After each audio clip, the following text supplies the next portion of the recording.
Je suis ravie parce que je trouve que c'est un gros succès, ce forum de la mixité. C'est pas évident, hein, parce que ça fait partie de ces sujets voilà, dont souvent les gens considèrent que ce ne sont pas des sujets. Voilà, peu importe, et alors il n'y a pas de mixité, après tout il y a des métiers plus féminins et d'autres plus masculins. Et en fait, non, c'est un sujet, c'est une perte de chance pour les individus, c'est une perte de chance pour les entreprises, et puis c'est une perte de chance pour la société que de ne pas avoir de mixité. On va se mobiliser collectivement, les administrations de l'État, les collectivités locales, les entreprises, les fédérations professionnelles, sur ce sujet de la mixité professionnelle. Parce que je suis convaincue que si on ne fait rien, si on laisse l'évolution spontanée des métiers, non seulement on ne va pas atteindre la mixité naturellement, mais qu'il y a même des secteurs, je pense par exemple au service à la personne, dans lesquels la ségrégation entre sexes va se trouver confortée, développée. Donc il faut qu'on intervienne pour tout simplement donner autant de chances aux hommes qu'aux femmes d'occuper une vraie diversité de métiers. Les ABCD de l'égalité, l'avantage c'est que c'est un programme qui a lieu au moment de la fin de la maternelle et de toute l'école primaire, donc à un très jeune âge, pendant lequel on peut encore chasser les préjugés avant qu'ils ne s'installent dans la tête des enfants et apprendre non seulement l'égalité et le respect entre les filles et les garçons, mais surtout à chaque individu, qu'il soit fille ou qu'il soit garçon, à s'ouvrir le maximum d'opportunités possibles et à avoir confiance en soi. Parce que c'est ça l'objet de cet apprentissage, c'est vraiment que les enfants arrêtent de se fermer des possibles parce qu'ils estiment que ça n'est pas fait pour le sexe auquel ils appartiennent. Les métiers publics de la fonction publique, on est en train d'élaborer avec chaque métier qu'on a identifié comme étant très déséquilibré, par exemple la petite enfance ou l'équipement. On est en train d'élaborer des plans d'action mixité qu'on va signer avec chacun de ces métiers pour faire en sorte que là encore, il y ait à la fois de la sensibilisation, de la formation qui soit faite à l'attention des directeurs des ressources humaines pour mixiser davantage leurs équipes, mixiser le recrutement, et puis se fixer des objectifs tout simplement chiffrés là encore.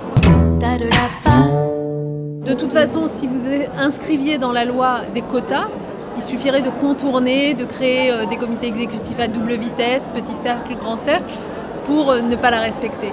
Je crois beaucoup plus en la matière à l'intériorisation par les entreprises de l'intérêt qu'elles ont à faire l'égalité pour le coup, y compris dans les comités exécutifs. Nous leur faisons signer des conventions. On en a signé une trentaine avec des grands groupes qui se sont fixés à eux-mêmes des objectifs. Ça veut dire pour ces entreprises réfléchir par exemple à l'articulation des temps de vie, parce que ce qui fait que les femmes ne gravitent pas autant que les hommes dans les cimes, les sommets, c'est qu'elles ont été bloquées à un moment donné dans leur carrière par le fait de s'interrompre pour s'occuper d'un enfant, de partir plus tôt le soir, ce qui leur a ensuite nui. Il faut que ça arrête de leur nuire et il faut qu'au contraire on incite les hommes à en faire de même. Vous savez, l'objectif qu'on s'est fixé, je le trouve assez réaliste parce que la demande sociale est là.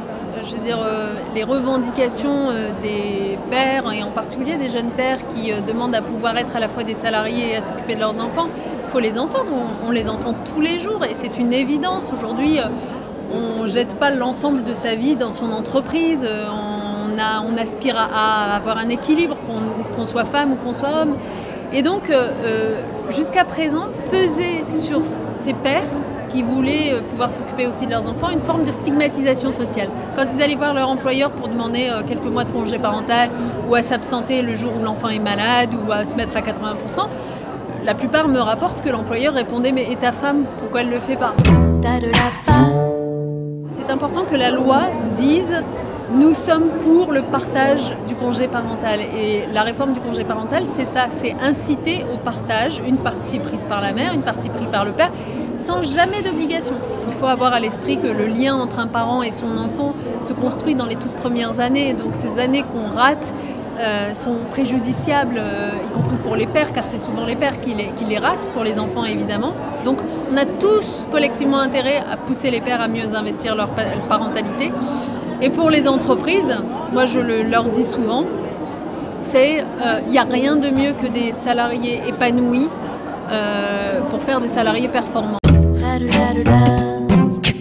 Et si nous voulons préparer pour les générations de demain, au contraire, une société d'égalité, où on se répartit, comme je le disais bien, les tâches, les rôles égalitairement, eh bien, il faut en finir avec ce type de stéréotypes. Donc, vous voyez, pour toutes ces raisons, avoir un forum de la mixité, c'est hyper bien. Les acteurs que j'ai croisés sont motivés, enthousiastes, dynamiques, donc je suis ravie.